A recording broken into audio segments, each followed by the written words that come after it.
Did you ever wonder why the birds are flying so high in the sky? Well, I can tell you. There was once a king and a queen who had only one son. And you know what quite often happens with children without siblings? They get spoiled. And this little prince, well, he was really spoiled. Let me tell you his story.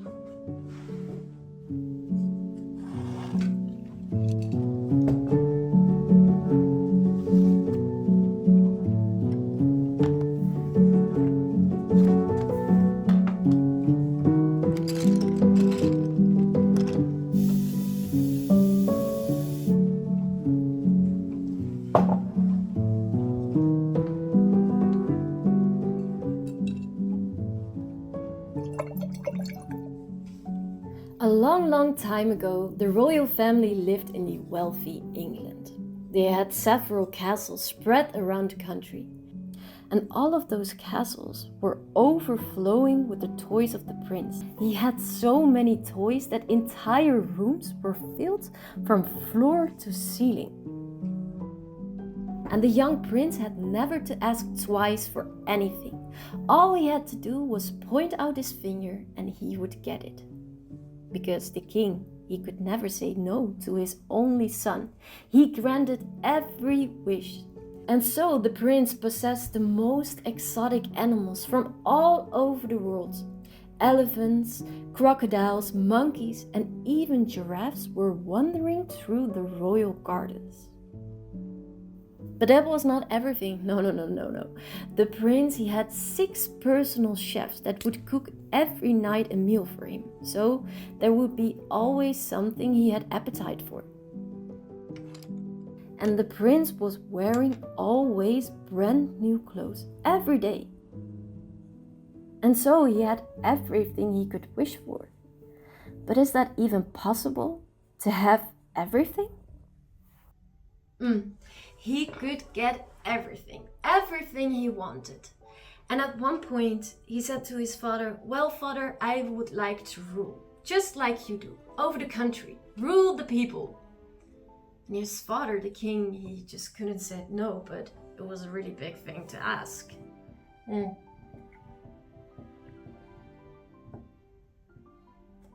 Okay, he said, "You can rule over the children of the country." And so it happened. All the children in the country had to say goodbye to their parents, to their family, and live in the castle. They didn't go to school anymore as well. And they just simply had to obey the little prince. And he would let them feed him. Everyone a spoon to feed him. He was already 10 years old. This was kind of a bit weird. They had to watch him sleep just because they could. And he would let them sing songs and do weird dances for him. And all the time he would say, "Well, I can have everything I want. I can have that, I can have that, I can have everything." And you? You can't, huh? You can't either. But I can have everything. But at one point, one of the girls in the group with brown hair, she stood up and she said, "Well, that's not true." "I'm sorry," said the prince. "Not true." "Well," said the girl, "that's not true. You can't have everything." And she walked towards the window. She looked outside in the night sky and she pointed out her finger. "Well, you can't have the night sky. That belongs to the gods. You can't have the moon."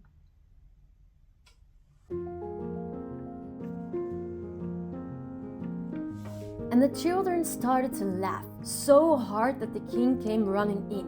"What's happening here?" "Well," said the little prince, "I would like to have the moon." "The moon?" said his father. "Yeah, I want the moon." And he crossed his arm and he stomped his feet on the ground. "I would like to have the moon."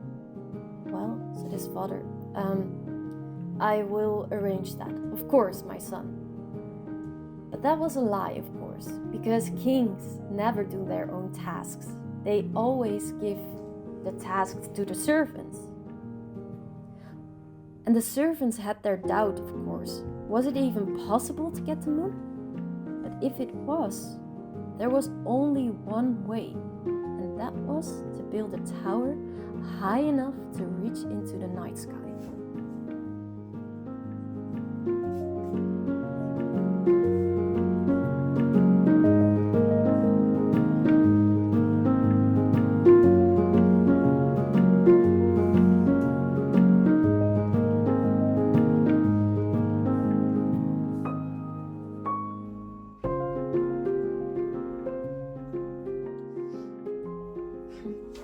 So, the tower is finally done, and it took years of heavy manual labor. It was of course not as easy as my tower here.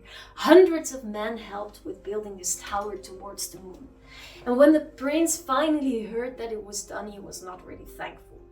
He said, well, that took a while, and you lazy old people, and those kind of negative comments we all know, right?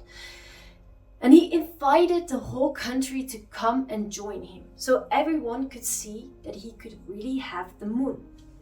But one girl, the girl that told him that he couldn't have the moon, she wouldn't come. And by the way, she was not a girl anymore. She was also already an adult. 8 years had passed. And she said, well, the moon belongs to the gods in the sky, and we belong to the gods of the earth, so I wouldn't come. And I will not mess with that. Good luck. The people, the whole country, went with the prince. They went higher and higher into the tower, into the night sky.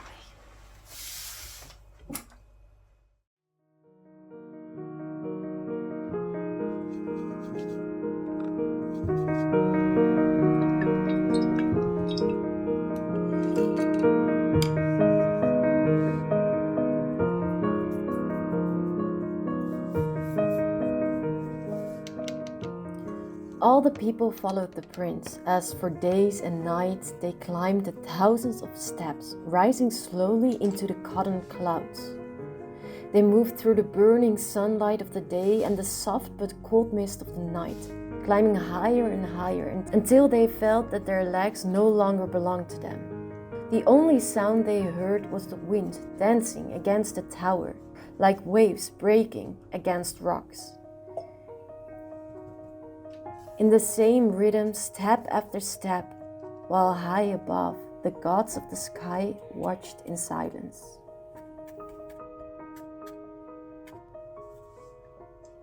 And when the prince was finally in the top of the tower, he immediately extended his arm and grabbed a piece of the moon, and he screamed, I can have everything! But then he felt the moon burning through his hand, and he screamed and he dropped the piece of moon on the wooden tower. And the wooden tower caught fire. And the fire danced quicker around than the people could run. And so people, they jumped out of the tower in panic. And the goddess of the wind, she was looking at it, and she thought that they quite deserved it. But she didn't want them to die, so she extended her arms of the wind and made a bowl of her hands, and she catched every person. She closed it. And out of her hands were coming birds. She punished the people in changing them into birds, but she saved them as well. And that's why you can still see birds flying high in the sky, but not high enough